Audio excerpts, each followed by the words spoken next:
And so we begin. The subject of all the KRYON parables often is a man, but not really. We refer to him as woe, but he is both male and female, for he is a woe man. And in this, we do not wish to genderize the human, but since you do automatically, we will call him a he. This is the story of woe and his box of belief. And it's a story for the times. And it's filled with purpose and honor. In lesson, realization, and awakening. And I want you to hear it correctly. Humans love stories, and so let us begin. Woe, as a child, grew up in a very loving family. And his mother and father took him to that which you would call an organized spiritual system of belief. Woe was exposed to this at a very early age, and it became his belief. And through his growing years, he learned more and more about it. And through his growing years, he learned to enjoy it.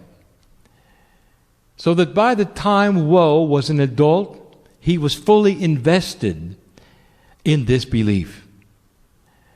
And we call it a belief box because it was restrained. That is to say, there was structure around it. In this belief box, the structure honored God. The structure is often necessary for humanity to create a system where things make sense for them. And it did in his box of belief. His father told him early on that there were rules around God. And Woe saw the sense of it. It made sense to Woe because it was just exactly as he would expect around himself and his friends. He was told many things. There was doctrine that would outline the rules that would please God and displease God. There were guiding emotions around what was and was not appropriate in life. There were rules to live by which made sense, that had integrity and honesty. And Woe accepted all of them slowly. Woe carried Scripture with him. Scripture from the prophets and from the prophets' prophets that were guiding lights in his life. And they made sense to him.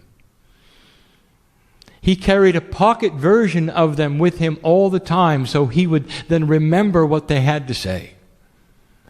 In his worship time, he would select a master and pray to him. Woe was very pleased with his box of belief, and those around were also pleased with Woe. But the box had its limits. They weren't limits to Woe, but they were boundaries. His father had told Woe, be careful who you associate with. Because if they are not in our box of belief, that is to say, if they are not believers, then they can only be non-believers. And if they are non-believers, they have the ability to taint you, to affect you. They may even take you out of your belief system, and they are dangerous. And Woe always wondered who these were. As a child, he never saw them. All he saw was his playmates. But as he grew, he understood what his father said. Eventually, Woe, who lived in the Midwest of the United States, in a small town with farming parents, found his niche, what he wanted to do. Woe was a structured man. He loved numbers. And so he became what you would call a numbers specialist or a bookkeeper, working in a small business in the small town. A 50-minute drive every day took him into town from the farm he had grown. And that's where woe met the ones that his father had warned him about. The associates that he worked around in the small cubicle office, surrounded by many men and women. And he realized they were different. And he was cautious and he was careful. And he didn't understand why they would want to say the things they had to say and take the name of God in vain. He didn't understand the promiscuity that he saw. He didn't understand the dishonor for God that he saw in the personalities. He didn't understand the drinking that went on. He didn't understand the things that were so obvious not of God and not in his box. And he would retreat to those of like mind and sit and worship and sing the songs that were so beautiful about the glory of God. He was taught about evil, and he was taught about a concept called sin. He was taught that those who did not believe in his box would not make it to meet the very God that he loved. And it was reasonable thinking. For those who would violate the rules of society, they don't make it either. They go to prison. It made sense to woe all around him, the God that he worshipped, and he felt the love of God. One time in the building that he worshipped in, there was a miraculous healing. You couldn't deny it. Beautiful it was. Someone he had known for a very long time with a disease that crippled them got up and walked and never had a chair again. It was the crippled chair. Amazing. And the leaders of this worship organization pointed to that and said, this is proof that our box is the right one. For we have God in our box. And then the admonition started to woe. Do not look at any other boxes of belief, because they don't have what we have. Their form of worship is incorrect according to our doctrine. And they would refer to the verses in the scripture as proof that they had the right God. And the other boxes were misled. Some of them might even be evil. And this was his life.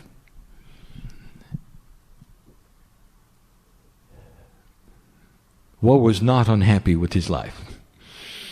Going to work was frustrating because of those around him who were non-believers. He did not associate with them. He did not wish to talk to them. And they knew it.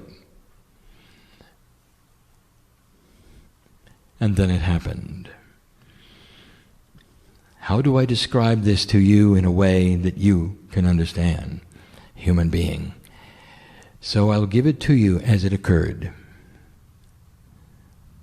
About 3 p.m, when everybody was at their desk, and he was consumed with the numbers, they barely heard it coming. The tornado struck like a fast freight train. Without warning, it began to chew up the town. At the outskirts of town, they heard it. There was no time to do anything. It was so fast, so big. Woe can remember more than anything else the terrifying sound, the ear-splitting noise of crushing granite, splintering wood, glass bursting People screaming. The lights were out, of course. The building began to collapse. So fast, all at once. He saw some of the office mates crushed before his eyes. He had barely time to get under his desk when the ceiling fell in and the floor opened up. And he began to cascade toward the ground. And then the lights went out and everything was quiet. And what happens next, dear human being, is the reality I want to talk about. And this may sound like a parable, but what happens next is real. But before I go there, I want to interrupt the parable right now with truth. How does God look at yo and woe? How does God look at woe? Does God see the box he's in and the prejudgment of other humans as wrong? And so here's what I want to tell you before we go any further. Woe found the love of God in his organization. To the spirit that I come from, we see the mythological box that humanity has created around God, not as inappropriate, but as a structure that is needed many times to find the core inside. And so woe was not inappropriate and he was not wrong. He learned the way he learned. Blessed is the human who finds God in any way where they turn inward and see the beauty that is there to see. God does not see inappropriate worship. God does not see inappropriate behavior. God sees the human searching for the core. And so I want you all to hear this, anyone, to know that if you are in an organization where the core is the worship of the one God and the Spirit and the creative source, you're on the right track. And humans may disagree. And humans may say, well, you're doing it wrong. And humans may say, well, you're missing the point. Humans may say, you're not supposed to put God on a pedestal and bow. I want to tell you something. That is the beginning source of realization of who God is. And some of them, being human beings, must walk before they can run. And it's part of the process. And I have a room of old souls who have walked many times, have been part of this kind of thing many times, have gone into battle many times because of doctrine. And now they sit in the room wiser and mature because of it. And now they don't need a structure or a box. So I want you to understand, before we go to the next step in this story, that there is no judgment ever of the search for God. Everything went black except for the music. Woe began to hear music. How do I describe this? It wasn't music. That requires ears. And woe had no ears at that moment, because where he was, he realized he wasn't alive, or wasn't alive as he knew he was alive. There was something odd going on.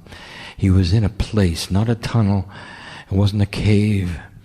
It was a path. A pathway that opened where all there was darkness around him, but he could hear the music. And the music wasn't really music. It was energy of sonority. And he recognized a piece and a part of it. And it came with an emotion, a feeling, a perception. It came with light. It was like all of the stars in the galaxy were singing a harmony, structures of sonority he had never heard, and yet he knew the tune. Singing in light. Oh, Woe had felt this before. Woe knew he was dead. What happens next, nobody knows. Everybody supposes it. But nobody really knows on the planet what happens next, and Woe was right there, and he wasn't afraid. Because he knew, because of his box of belief, what to expect. At least he thought he did. He started noticing that he was being passed by other human forms. And the human forms were his office workers. But he was being passed by them, and he looked down and realized he was being held in place in this wind of transition by a silver cord. And he couldn't go any further. And the music continued, and he began to recognize it more and more. He saw ahead of him a beautiful, bright, golden white light. He saw that all those who were passing him were moving into that light, and he had it figured out. They're going to meet God. They had died with him. But why wasn't he moving forward? He strained at the silver cord with all of his might, if you can call it that, without having a body of some kind, just some kind of ethereal thing with arms and legs and a head. Hard to describe how it feels in that transition, in that wind moving from the corporeal self to the spiritual self. Woe was in that wind of transition, held by a silver cord, watching as others passed him, moving into the light. The music became stronger, not louder, but stronger, invading almost every cell of his etheric body that was becoming less and less corporeal and more transparent. Woe was in the wind of transition, but he was stuck by the silver cord. And then he noticed something. Every single human form that was passing him glowed in an odd way. Inside each one of them, there was a glowing object with a pattern. A pattern that he recognized, and yet he didn't recognize. It wasn't a symbol, it wasn't a number, it was a pattern. A beautiful light pattern inside every single one of them. And everyone had one. The light at the end of this seeming tunnel, which was not a tunnel at all, was growing brighter. He was not getting any closer to it, but it was growing brighter. He could hear or feel or perceive the music now, and he knew what it was. It was the constant, continuous music of the love of God, a patterning at a soul level that sung the song of compassion, the song of home, the song of oneness that he knew so well. Where did this come from? How did he recognize it? And they continued to pass him. It seemed like hundreds had been killed in the tornado. They were all on the same path, going through this transition, and they all had the same glowing essence, with the same pattern. And as the bright light before him opened up, he saw it. It was the same essence with the same pattern. They were all pieces of the pattern. Woe was consumed with curiosity as a numbers man. At the same time, he was emotion of not knowing why he could not proceed. He strained at the silver cord. He wanted to go forward and join the light. The music continued. Every single one of them, All those workers in his office, all going to the light, to the same place. And the light got bigger, and he got to see even more. And what he saw was a celebration of life. What he saw in that crack that he could see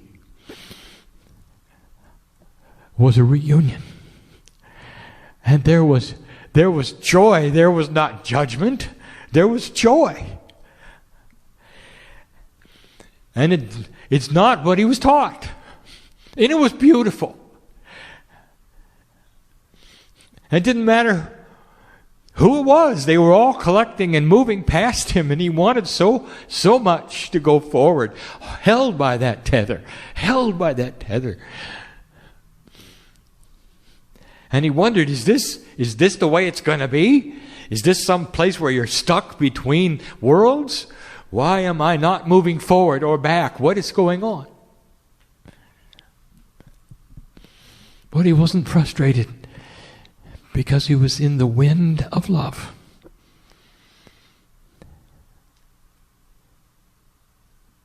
Woe awoke in the hospital, surrounded by his family, and realized what had happened. He had been in a coma.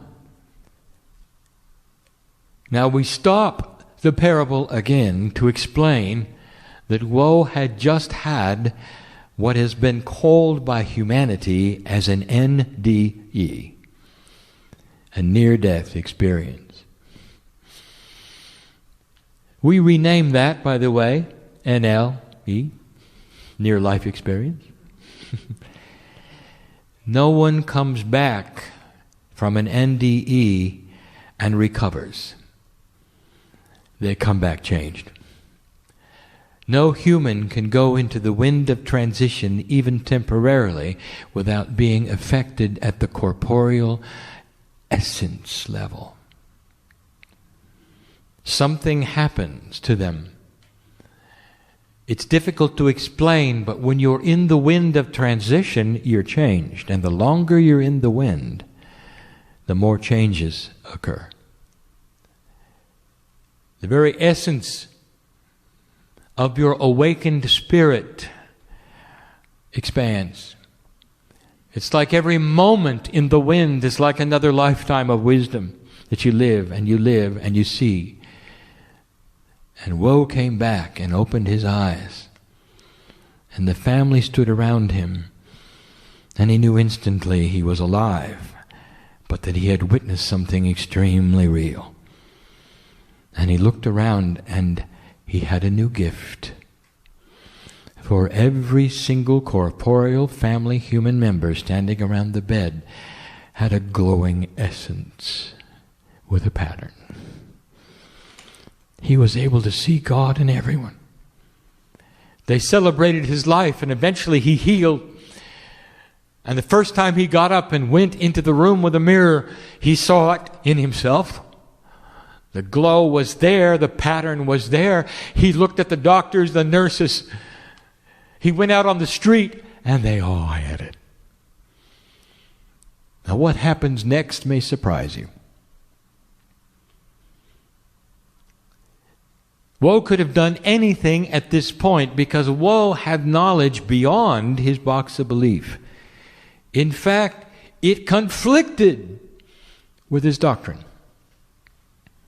It conflicted with an idea of a judgmental God. It conflicted with the rules.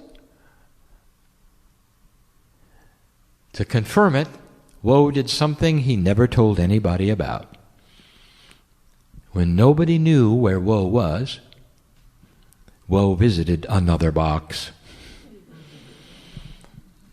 He visited the one that his leadership had told him was the worst. And he went in and sat. And what he saw, he already knew. They all had the essence, they all had the glow, and they all had the pattern. And he didn't recognize the songs that they sang, but they were about the love of God. And in this place, he saw crutches that were hung in certain places to represent the healings that occurred in the box, and he knew what he was looking at. That human beings tend to sequester everything to themselves and never look around. And he was never told that the healings were in all the other boxes. He came back to his box, and this may shock you, but he never left. Because he had the wisdom that told him he didn't need to. He didn't need to upset anyone around him. He knew a truth that became his own. The love of God was the same, regardless of the doctrine. He sang the songs in another way. He heard the music in another way. And those around woe saw God in him in another way. Because of the experience that he had had, he was able to share with him the beauty of what it was like to transition to the other side. To give them hope so that there would be no sting of death. He never told them the whole story. He didn't have to. There was no reason to. Because they were all seekers and searchers. When woe was in the wind of transition, he had heard a voice. And he'll never forget it. And the voice spoke to him with his name as he was struggling against the silver cord. And the voice said, "Woe. When it's time, you'll be here too. Until then, celebrate the majesty of what you've seen in every cell. Because God is in you." And this is what he carried. And there was no instruction from the light to go back and evangelize it. And there was no instruction about telling everybody they were wrong. And there was no instruction to change anything but himself. And he lived his life in that fashion. He never upset the apple cart for those around him. He only showed God in himself.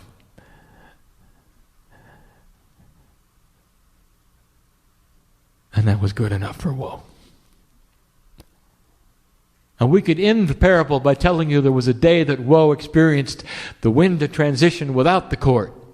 But we're not going to tell you that. Because we want to leave woe with you, alive and working in a society like you have to work. As an example of the God inside. Of the patience and the wisdom and the benevolence and the compassion that this human had for everyone around him, regardless of the doctrine of the box. Because that's what we are looking at with you. It's a parable for the new age, where you will capture the essence inside you and see it in others like woe did. Woe's gift is yours. See God in others first. And see their personality second. And you will have more tolerance because of it. Because you're so different. Given in love this day. And so it is.